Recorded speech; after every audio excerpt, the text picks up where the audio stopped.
Muy buenos días, mi nombre es Anaí Ortiz y yo les voy a hablar sobre la res. Para empezar, vamos a conocer qué son las características organolépticas. Son cualidades que se debe presentar en la carne a nivel físico. Estas se pueden percibir a través del olor, color, sabor, textura y temperatura. Estas cualidades nos permitirán determinar si la carne es apta para el consumo humano.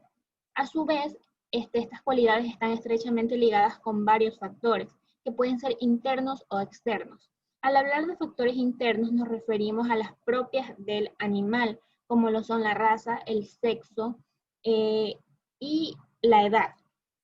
Cuando nos referimos a factores externos, estamos hablando de los que rodean al animal, como son la alimentación, el clima e incluso si están sometidos a estrés. Para identificar la carne de buena calidad, vamos a hablar sobre los tipos de características organolépticas. Primero está la identificación visual. Esta se basa principalmente en el color, que debe ser uniforme en toda la carne. Es decir, que si vemos un color verde, es indicio o es un indicativo de que la carne se encuentra en mal estado.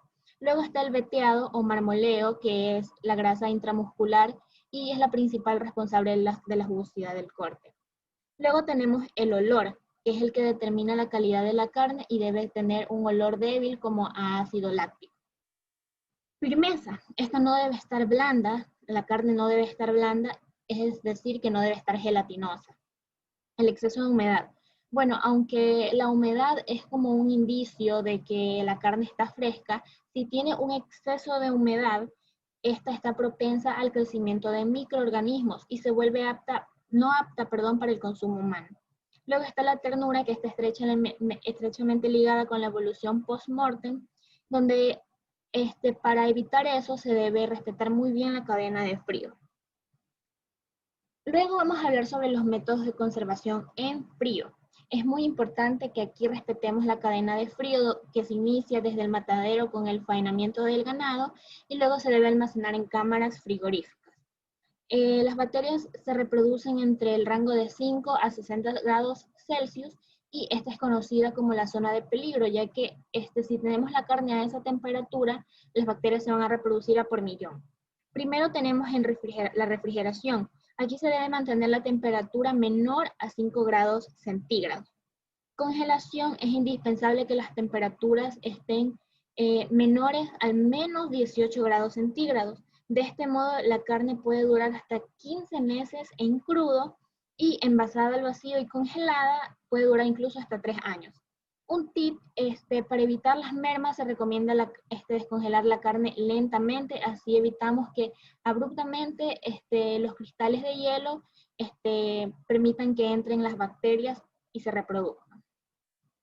Vamos a hablar ahora sobre la clasificación del ganado.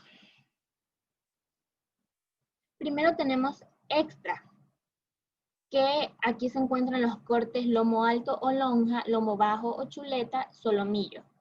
Primera A, aquí se encuentra la babilla, cadera, contra, redondo, tapa y tapilla. Primera B, aquí tenemos la aguja, brazuelo, culata de contra, espaldilla, pez y rabillo. En segunda tenemos aleta, llana y morcilla. Tercera tenemos carrillada, costillar, falda, morrillo y pecho. En la escala de calidad, en la actualidad existen 8 niveles para determinar la calidad de la carne. Esto es con el objetivo de posicionarla a nivel internacional. Es decir, se presenta en diversos países la carne de muy buena calidad. En la red se hacen distintas revisiones, es decir, varios factores ayudan a determinar la calidad de la carne, como lo son la madurez, el grado de grasa intramuscular, que es muy importante, la textura, el color y la firmeza. En los cortes que se encuentran en la parte inferior, tenemos que proceso, recorte, utilidad y comercial se aplica a ganado mayor a 20 meses. En cambio, estándar, select, choice y prime se aplica a ganado de 12 a 20 meses, ganado joven.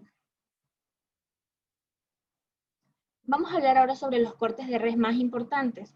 los que yo considero que son los más importantes y por lo que pude leer también son considerados por muchas personas los más importantes y destacados sobre todo. Tenemos el T-bone. Este se encuentra en la parte baja del lomo y es la unión entre carne de lomo y carne de filete.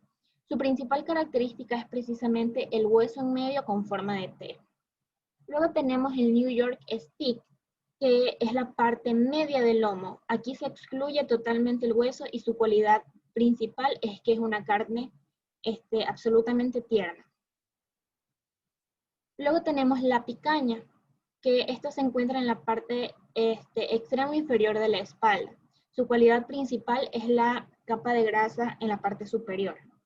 Luego tenemos el ribeye, que es proveniente de la quinta a la 11ª vértebra de costillar, enfrente del diezmillo, y es uno de los cortes más caros del mercado, más apetecidos. Luego tenemos el corte el churrasco, que es una pieza extraída de la falda de la ternera. Luego las conocidas costillas de res, que se adquiere de la zona del lomo y tanto de la parte superior como de la inferior. Por eso tienen varias costillitas allí. La falda de res es extraída de la zona abdominal del vacuno. Luego tenemos el filet mignon, que se sitúa en la cara interna del lomo bajo y también se denomina solomillo. Bueno, el método de inventario para almacenar e inventariar los cortes y la carne de res, considero que el que se puede utilizar o el que es más adecuado es el FIFO, por sus siglas First In, First Out, o en español PEPS, que significa primeras entradas, primeras salidas. Con este método lo que se pretende es que los cortes de carnes que entren primero sean los primeros asimismo en salir, para que esto resulte más fresco para el cliente, no se queden atrás, no se queden en el inventario, en el almacén por mucho tiempo. Entonces, eso es muy importante para que los consuman más frescos. Entre los beneficios que también pienso que aportan es que facilita de gran manera el orden de entrada y de salida, así como la ubicación dentro del almacén, puesto que ya sabemos dónde se encuentran y así podemos mantener el orden. Tal y como se muestra en la imagen, cuando el cuadrito rosado entra, el cuadrito rosado es el primero en el salir y asimismo los que le siguen atrás. Aquí tenemos la bibliografía y muchas gracias.